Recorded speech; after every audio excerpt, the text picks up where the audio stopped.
Hi class, welcome to week 6. So I'm going to be going over symbolism, okay?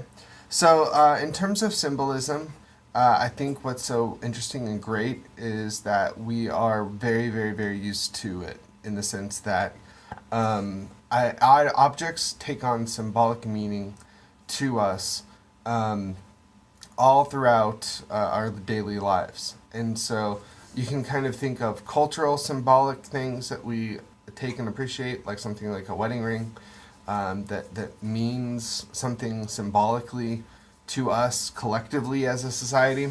And then other times, certain items can be symbolic, but really only to a group of people or person. So, for example, if we're thinking about symbols, wedding rings have a symbolic meaning to us as a culture.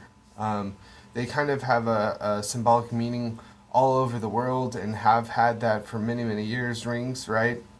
And in the post this week, I used The Lord of the Rings to talk about symbolism in literature. And so there's a reason why Tolkien picked a ring.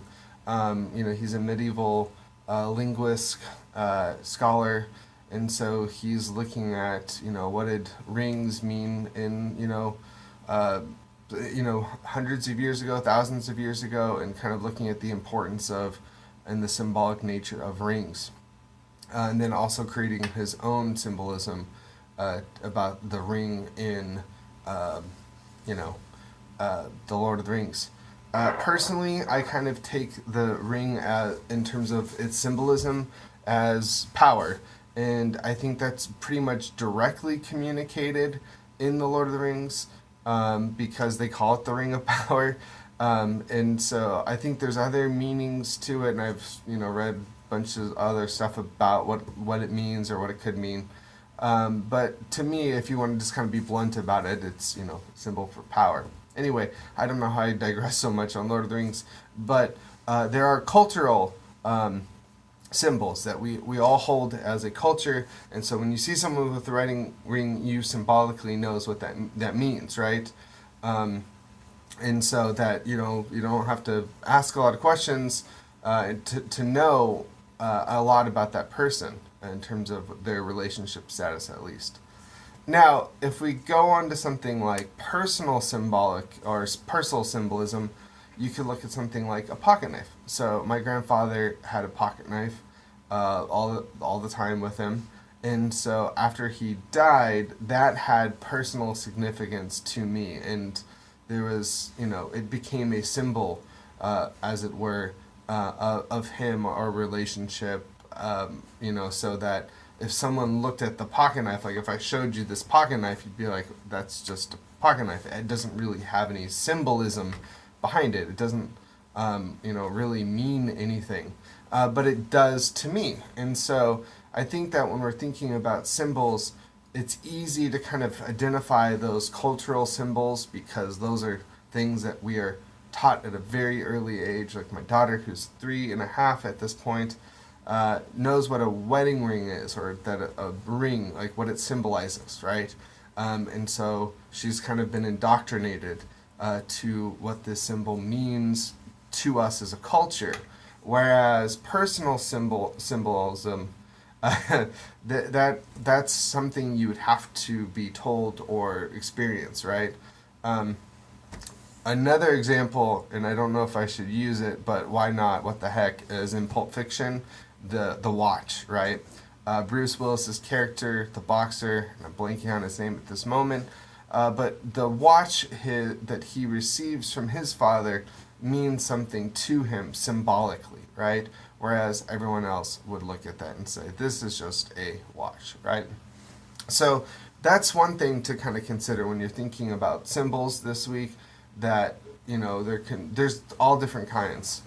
Another thing to kind of look at here is this idea of direct or indirect, right? So if you think about indirect characterization or indirect or direct characterization, it goes back to this idea of showing, not telling. So, for example, direct characterization is where a narrator directly tells you something about that person. Like, John is an angry man, right? So I'm telling you what John is like, right?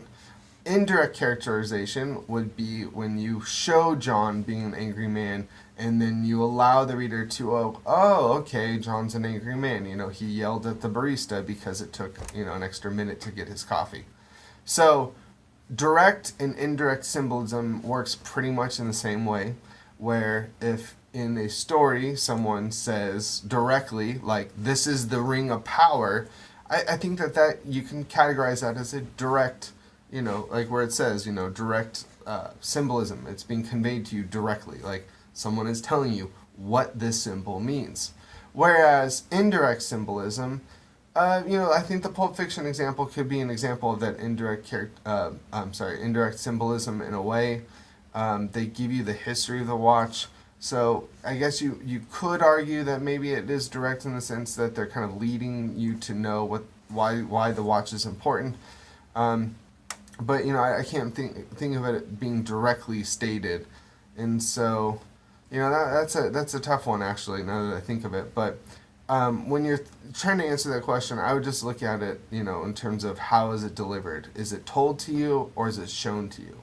And remember, showing is where the author, the writer, is showing you what it means to the person rather than just telling you what it means to the person.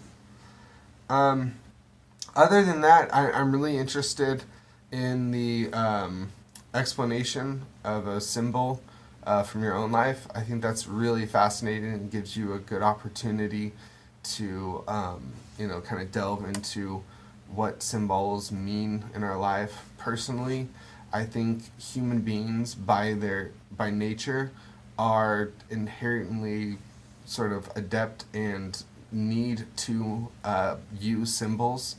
For example, everything we do is communicated through language, right? Language is symbol in the sense that it's symbolic representation of thoughts and ideas. And so that we are trained through language to make meaning of everyday objects in the world around us and use symbolism all the stinking time. So I think that symbolism, out of all of the terms that we've gone over this module, that's one of the most prevalent, I would say, just given the fact of language itself. So this is a really great discussion, and I think it's a good prep for next week too, and I'll talk more about that on my next video in week 7 to kind of talk about how the two might kind of link up a little bit. But other than that, thanks for all your hard work this week, and I hope you tune into the Wednesday version of this announcement and learn a little bit more about graphic novels, comic books, and what is graphic fiction. Alright, talk to you later. Bye.